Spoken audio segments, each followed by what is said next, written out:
धनंजय मुंडे असतील, तुम्ही असतील, महायुतीच्या माध्यमातून ही जागा लढवली होती आणि मोठ्या फरकाने त्या ठिकाणी विजय मिळवला आहे. राष्ट्रवादीकडून बजरंग सोनवणे यांनी त्या ठिकाणी तळ ठोकला होता आणि पराभूत करण्यासाठी मोठी ताकद त्यांनी त्या ठिकाणी लावली होती महायुतीला. आता ते प्रत्येक जण आपापल्या पक्षासाठी तळ ठोकणारच, ते लोकशाहीत त्यांचा हक्क आहे.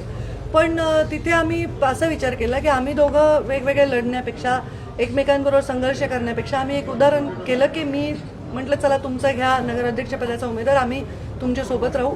एक शिवसेनेला सोबत घेतलं, थोडं रिपाई सोबत घेतली आणि आम्ही महायुती संपूर्ण तिथे केली. आम्ही परळीचा विकास हा फोकस ठेवून एक अत्यंत सुविद्य आणि सुस्वभावी आणि चांगल्या चरित्राचे उमेदवार भैया धर्माधिकारी यांच्या सुविद्य पत्नी पद्मश्री धर्माधिकारी यांना संधी दिली आणि त्या निवडून आल्या. त्यामुळं व्यक्ती आवडला, लोकांना ॲक्सेप्ट केला गेला आणि त्यामुळं आमचं ते महायुती यशस्वी झाली. अत्यंत आनंद होतो की बीड जिल्ह्यामध्ये आता 6 नगरपालिका झाल्या, त्यामध्ये परळी वगळता सगळीकडे आम्ही भारतीय जनता पार्टी आणि एक अंबेजोगाईत आघाडी म्हणून लढलो. ह्याचा खूप चांगला परिणाम आम्हाला दिसलेला आहे. म्हणजे आम्हाला इतिहास निर्माण करता आला. जिथे आमचा आमदार नाही तिथे सुद्धा आमच्या बाळदादांनी, आमच्या गीताबाबींनी विजय मोठा घवघवीत मिळवून आणला आणि नगराध्यक्ष पदाचे ते उमेदवार झाले आणि 16 हे त्यांनी तिथे नगरसेवक निवडून आणले. जिथे कधीही भारतीय जनता पार्टी अशी स्वयंपूर्ण लढली नाही, स्वयंपूर्ण झाली नाही, नेहमी युतीमध्ये ही जागा शिवसेनेकडे असायची, तिथे आज योगेश क्षीरसागर यांच्या सोबत एक नवीन आम्ही आयाम सुरू केलेला आणि भारतीय जनता पार्टीचे 1-2 नगरसेवक होते, तिथे आम्ही प्रयत्न करून योगेश क्षीरसागर आणि त्यांची पूर्ण टीम आमच्यासोबत भाजपमध्ये प्रवेश करून आम्ही 15 उमेदवार पहिल्यांदा इतिहासात भारतीय जनता पार्टीचे बीड शहरामध्ये निवडून आणले.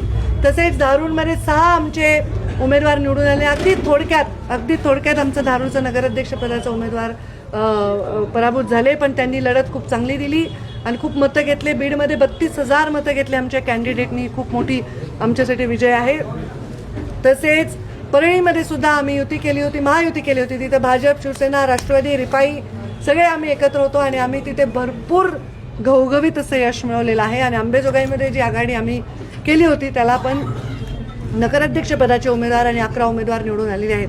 तर हे भारतीय जनता पार्टीची शक्ती पहिल्यांदा आपल्याला असं बघायला मिळेल. थोडं माजलगावमध्ये म्हणजे खरं काय झालं अचानक याचं आम्ही चिंतन करू, कारण आत्तापर्यंत झालं नाही. पण तिथे सुद्धा जिथे आमदार असून तिथे तुतारीची जागा निवडून आली आहे, घड्याळाचे आमदार असून, तर घड्याळाचे आमदार असून गेवराईमध्ये सुद्धा भाजपची जागा आली आहे. इथे तुतारीचे आमदार असून सुद्धा इथे घड्याळाची आली. म्हणजे जर तुम्ही बघितलं तर इथे सत्तेमध्ये आम्ही नाही, आम्ही विरोधी पक्षात असल्यासारखे आहेत आणि इथे सत्तेला झुगारून आम्हाला लोकांनी साथ दिली. तसं आम्ही महायुतीत आहोत, आमचे काही एकमेकांचे वैयक्तिक भांडणं नाहीत. परत आम्ही शिंदे साहेब आणि अजितदादा परत आम्ही कॅबिनेटमध्ये एकत्र आहोत, आम्ही मंत्रालयात एकत्र आहोत, राज्यात एकत्र आहोत. पण बीड जिल्ह्यामध्ये भारतीय जनता पार्टीला आम्हाला विश्वास लोकांनी दाखवला आहे, याबद्दल मी त्यांच्या मनापासून आभार मानते. आणि हे सेकंड इनिंग आमची सुरू आहे आणि ही झाकी आहे, जिल्हा परिषद अभी बाकी आहे असं मी या निमित्ताने. बीडमध्ये होता, परंतु ऐनवेळी तुम्ही वेगळी रणनीती अवलंबली आणि योगेश क्षीरसागरांच्या सोबतीने बीडची निवडणूक लढवली, परंतु पराभव मात्र स्वीकारावा लागला या ठिकाणी. सर हे पण राजकारणामध्ये पराभव होतो, विजय होतो. अनेक लोकांचा पराभव झालाच असेल, राज्यामध्ये प्रमुख नेत्यांच्या ठिकाणच्याही झाले असेल. पण मी तो पराभव म्हणून बघत नाही. मी बघते आम्हाला 32,000 मतं मिळाले. मी बघते आमचे 15 लोक निवडून आले. जिथे आम्ही 0 होतो, 1 होतो, कसं तरी एखादी सीट मॅनेजमेंट व्हायची, तिथे आज आमची स्वतःच्या जीवावर 15 निवडून आली. आमची शक्ती. आणि आम्ही इथे म्हणजे तसं बघायला गेलं तर सत्तेत नाही, भूमिकेत. मी 5 वर्ष संघटनेच्या कामाला राज्याच्या बाहेर काम करत होते.